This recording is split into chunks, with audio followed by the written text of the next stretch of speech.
robots on their own, they can't do anything. Because we already designed an environment where human labor, we have designed an environment that is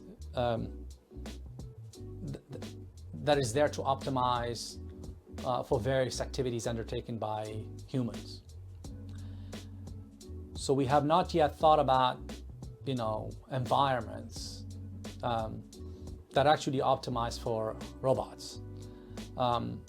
So I know it sounds a little bit complicated, but think about it as, old cities that needs to be rebuilt in order to accommodate, various human activities, right? Think about, how, I'll give you an example in history, Boulevard Haussmann and I don't know, in France, how, the difference between, for instance, Paris and London. Paris have wider avenues and London has narrower, not because they're the same in many ways, because there's this gentleman called Haussmann who actually, as he saw Paris, so France becoming more of an industrialized modern society, hence the need for wider roads, and so he made sure that Paris have those, at least the boulevard, let's put them this way.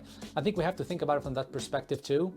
The reason why we're not seeing robots because of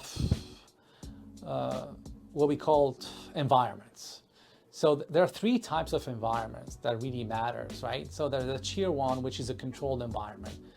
So let's think about it as boring warehouses when things are predictable, tasks are plus or minus the same, and they're modular, right? So then that's, the fastest way to deploy an intelligent robot. And we've seen it already. I mean, Amazon has been great at that, not because they had robot, because of the coordination and because of the environment. So they designed an environment so robot can coexist with labor. Guess what? 2 weeks ago, guys, Amazon laid off 30,000 people. They claim it's cultural. It's not cultural. That's actually substitution right there, because robot can do a job 24/7 reliably in an environment that is controlled. So that's why you see a lot of robot in a control environment. There was like the second tier, which is the hospitals, the agriculture field, which is semi-controlled.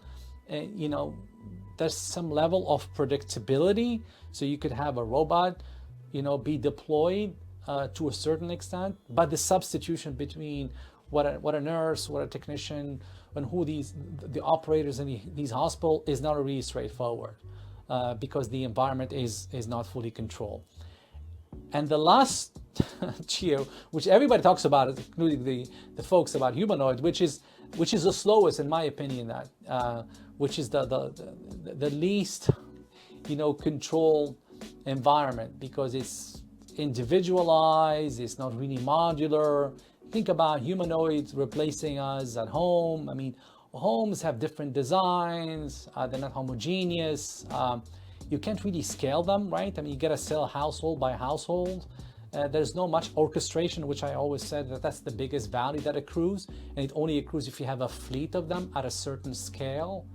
And that's why it's gonna take a long time, I think, before humanoids become a thing, even though we would love to see them around. But I think you'll see more and more of a fast deployment in environments that are fully controlled. So for the naked eyes, unless you work in a warehouse or you work in a factory, you're not going to see a robot as a household of a sort. For the rest of us, we just have to wait until either new cities ought to be erected or designed, or the way homes are constructed, or the way roads are constructed. And if we kind of start seeing that in the future, then we'll probably see whole cities fully deployed by robots. But I think that's actually the biggest thing. I mean, you reimagine things. So why do we need to drive cars as opposed to flying them around, right? And why do we need to do things the way they're supposed to do? Why houses are built, the way they've been built over the last 100 years.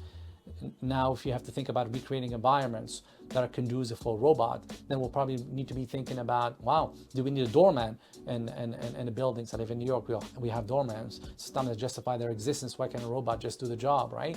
Well, because the building has not been designed as such, but new building might. And as soon as we start reimagining the the environment in which we can have robots slide in with minimal risk, then we'll start seeing full deployment of these robots. But it's going to take a while.